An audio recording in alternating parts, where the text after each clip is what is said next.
Now, I like cars as much as the next bloke, but there are times when I think car designers need to have their crayons confiscated. You know, those moments when they present a new masterpiece and you're left wondering if they found their inspiration in a dumpster fire. Well, today we're diving headfirst into that glorious wreckage of automotive ambition. Buckle up, because we're about to embark on a hilarious journey through the most ridiculous car designs known to man. From the downright bizarre to the hilariously impractical, these automotive oddities will leave you wondering how they ever made it past the drawing board. Right, imagine this. You're strolling down the street when you spot it. A car that looks like it lost a fight with a wheelbarrow. That, my friends, is the Reliant Robin.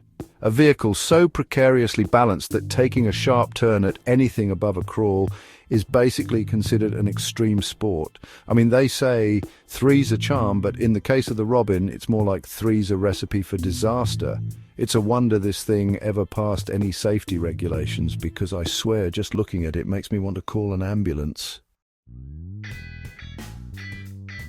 Next up, we have what can only be described as the love child of a dumpster and a microwave, the Pontiac Aztek. I mean, where do we even begin with this monstrosity? The plastic cladding that seems to have been glued on by a blindfolded toddler? The awkward angles that would make a protractor weep? This car is so tragically unstylish, it single-handedly killed off an entire brand. Seriously, Pontiac was never the same after this automotive abomination rolled off the production line. Chapter 3. The Nissan S-Cargo, slow and steady, more like slow and sticky. Ever looked at a snail and thought, you know what, I want a car that moves exactly like that? No. Well, apparently someone at Nissan did, because they unleashed the S-Cargo upon the world. It's like they took inspiration from a French escargot, added some wheels and called it a day. I'm not sure what's more baffling, the snail-like pace of this thing, or the fact that someone, somewhere, actually thought it was a good idea. Chapter 4. The Fiat Multiplay, designed by a committee, hated by all.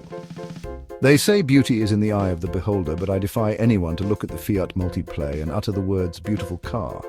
It's like a Picasso painting, but instead of being worth millions, you'd probably pay someone to take it off your hands. The headlights, stranded on a forehead like a pair of lost tourists. The interior? Spacious, I'll give it that, but only because they designed the exterior to accommodate an extra dimension of hideousness. Chapter 5. The BMW Isetta. Driving in a bubble? And finally we come to the BMW Isetta, a car so small you'd be forgiven for thinking it was designed for ants. Seriously, this thing is tiny. It's like driving around in a glorified bubble. I'm not sure what's more terrifying, the thought of getting into a fender bender in this thing, or the fact that you have to open the entire front end just to get out. Talk about a design flaw. Outro. So, which one takes the cake? Well, there you have it. A parade of automotive abominations that would make even the most hardened car enthusiast cringe. It makes you appreciate the sleek lines and sensible designs of today's cars, doesn't it? I mean, sure, we might complain about the occasional odd cup holder placement or a questionable design choice here and there, but at least our cars don't look like they were designed by a committee of blindfolded monkeys. So tell me, which one of these automotive misfits do you think deserves the crown for the most ridiculous design? Let me know in the comments below.